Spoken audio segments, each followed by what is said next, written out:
recording podcast episodes, I think a lot like I'm the consumer when I am buying a car from a dealership, or in this case, talking about service, my service experiences. And you mentioned something about various services that are sublet by the dealership.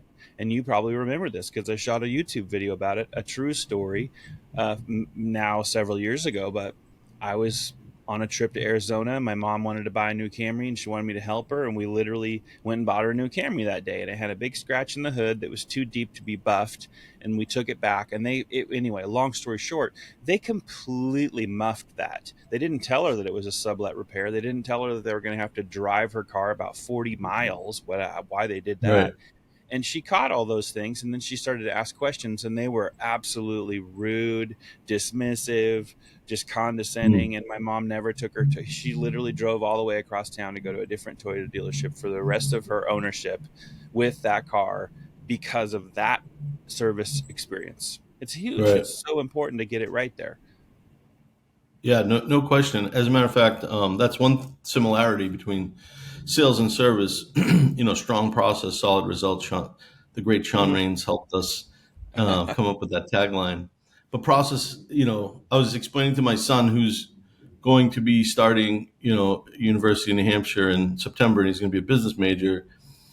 And I told him, you can't manage without a process. I mean, you can try, but that's where you pull your hair out of your head. Your people need to really understand the expectations of what you want the process to be and how you want it to flow. And it takes good management and leadership to oversee that, to make sure that all of that is being adhered to. So like with dealerships, holding their people accountable to the service process is just as important as holding in developing a process for sales. So, for example, we schedule a lot of service appointments for dealers. It's their job on their end to make sure they're ready for those customers before they come in. Mm-hmm. So they know who's coming in and ahead of time, right?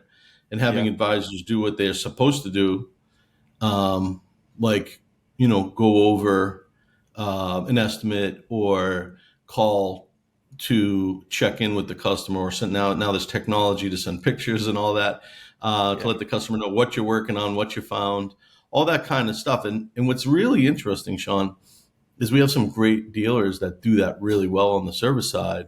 And what we try to do is bring that type of information to our new dealers that maybe aren't as dialed in